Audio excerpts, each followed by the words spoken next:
ನೀವು ನೆನಪಿಟ್ಕೊಳ್ಳಿ. ಆಮೇಲೆ ಬಹಳಷ್ಟು ಸಲ ನಾವು ನೋಡ್ತೀವಿ ಬೀಚಿಯವರ ಹೇಳಿಕೆಗಳನ್ನ. ನವಯುಗದ ಬೀಚಿ ಯಾರು ಪ್ರಾಣೇಶ್, ಗಂಗಾವತಿ ಪ್ರಾಣೇಶ್ ಅವರನ್ನ ನೀವು ನೆನೆಸ್ಕೊಂಡ್ರೆ ಅವಾಗ ಅನಿಸ್ತದೆ ಈ ಭಾಷೆಯ ಮಹತ್ವ ಎಷ್ಟು ಅಂತ.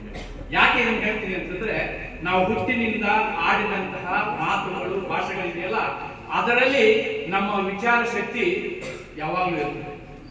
ನಾವು ಎಷ್ಟೋ ಸಲ ಇಂಗ್ಲಿಷಿನ ವ್ಯಾಮೋಹದಲ್ಲಿ ಇದ್ದೀವಿ.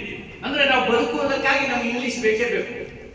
ಆದ್ರೆ ನಮ್ಗೆ ಎಂತ ಇಂಗ್ಲಿಷ್ ಅಂತಂದ್ರೆ, ಕನ್ನಡದಲ್ಲಿ ವಿಚಾರ ಮಾಡೋದು, ಇಂಗ್ಲಿಷ್ನಲ್ಲಿ ಅದೇ ಕನ್ನಡದಲ್ಲಿ ವಿಚಾರ ಮಾಡಿ ಕನ್ನಡದಲ್ಲಿ ನೀವು ಬರೆಯುವಂತವರಾದ್ರೆ ನೀವು ಅತ್ಯುನ್ನತವಾದಂತಹ ಒಂದು ಸ್ಥಾನವನ್ನು ಏರ್ಪಡ್ತೀವಿ ಅನ್ನೋದನ್ನ ಬೀಚಿಯವರು ಹೇಳ್ತಾರೆ, ಅನ್ನೋದನ್ನ ಪ್ರಾಣೇಶ್ವರು ಹೇಳ್ತಾರೆ.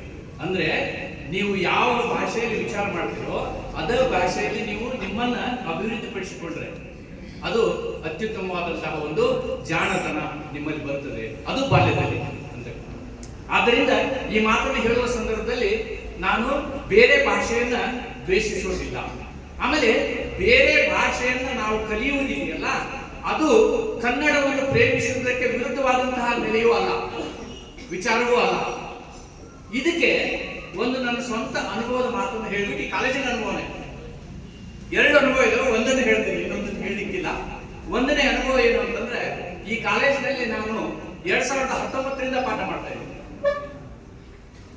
ನಾನು ಪಾಠ ಮಾಡಬೇಕಾದ್ರೆ ಅಥವಾ ಮಾಡುವಂತಹ ನನ್ನ ಮೊದಲ 2 ಸೆಮಿಸ್ಟರ್ಗಳಲ್ಲಿ ನನ್ನ ವಿಚಾರ ಇದ್ದದ್ದೇನು ಅಂತಂದ್ರೆ, ಈ ಕಾನೂನು ಶಾಸ್ತ್ರವನ್ನ ಇಂಗ್ಲಿಷ್ನಲ್ಲೇ ಕಲಿಸ್ಬೇಕಂದ್ರೆ ಅದು ಸರಿಯಾದ ಸೂಕ್ತವಾದಂತಹ ದಾರಿ ಅಂತಕ್ಕಂಥ ಬಹಳ ಗಾಢವಾದಂತಹ ಅಭಿಪ್ರಾಯವನ್ನು ಹೊಂದಿಕೊಂಡು ಈ ಕಾಲೇಜಿನಲ್ಲಿ ಪಾಠ ಮಾಡ್ಬೇಕು.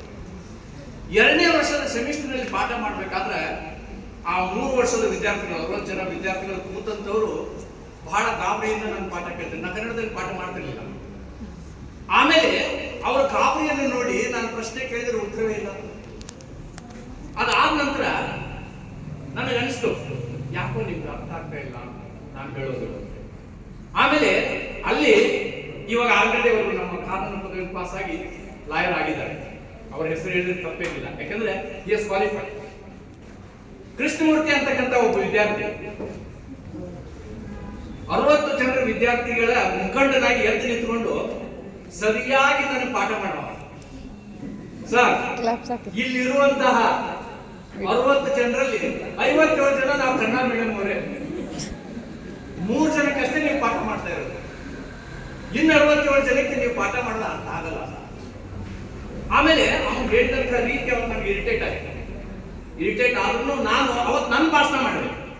ನೋಡ್ರಿ, ನೀವು ಹುಟ್ಟಿದಾಗ ನಿಮ್ಗೆ ಇಂಗ್ಲಿಷ್ ಬರ್ತಿತ್ತ, ಕನ್ನಡ ಬರ್ತಿತ್ತ, ಏನ್ ಬರ್ತಿತ್ತು? ನಿಮ್ಮ ಮನೇಲಿ ಏನ್ ಮಾಡ್ತಿದ್ರು? ಕನ್ನಡ ಮಾತಾಡ್ತಿದ್ರು, ನೀವು ಕನ್ನಡ ಮಾತಾಡ್ತಿದ್ರಿ. ನಿಮ್ಮ ಮನೇಲಿ ಮರಾಠಿ ಮಾತಾಡ್ತಿದ್ರು, ನೀವು ಮರಾಠಿ ಮಾತಾಡ್ತಿದ್ರಿ. ಹಾಗೇನೆ ನಾನು ಪ್ರತಿ ದಿವಸ ಇಂಗ್ಲಿಷ್ ಹೇಳ್ತಾ ಹೋಗೋದ್ರಿಂದ ನೀವು ಇಂಗ್ಲಿಷ್ ಕಲಿತೀರಿ ಸರ್. ಅವಾಗ ಕೃಷ್ಣಮೂರ್ತಿ ಹೇಳಿದ್ರು, ಸರ್ ನಾವು ಇಂಗ್ಲಿಷ್ ಕಲಿ ಒಳಗೆ 3 ವರ್ಷ ಕೂಡ ಹೋಗಿರುತ್ತೆ. ಆವಾಗ ನನಗೆ ಅನಿಸ್ತು ಅವರ ನಿಜವಾದ ಕಷ್ಟ ಏನು ಅನ್ನೋದು ನನಗೆ ಅನಿಸಿದ ತಕ್ಷಣ ಅವತ್ತಿನಿಂದ ನಾನು ಕನ್ನಡವನ್ನ ಮಾತನಾಡುವುದನ್ನ, ಕನ್ನಡವನ್ನ ಕಾನೂನಿನಲ್ಲಿ ಅಳವಡಿಸುವ ಪ್ರಯತ್ನವನ್ನ ನಾನು ಮಾಡಿದ್ದೀನಿ. ಅದರಲ್ಲಿ ಎಷ್ಟು ನ್ಯಾಯ ಒದಗಿಸಿದೆ ಅಂತ ನನಗೆ ಗೊತ್ತಿಲ್ಲ. ಅದನ್ನ ನಾನು ಇವತ್ತು ಮಾಡ್ತಾ ಇದ್ದೀನಿ. ಆದ್ರಿಂದ ಕನ್ನಡವನ್ನು ನಿಮ್ಮೊಟ್ಟಿಗೆ ನಾನು ಕಲ್ತಿದ್ದೀನಿ. ಈ ಕಾಲೇಜು ನನಗೆ ಕನ್ನಡವನ್ನು ಕಲಿಸಿದ ಗುರು ಅಂತ ಹೇಳ್ತಾ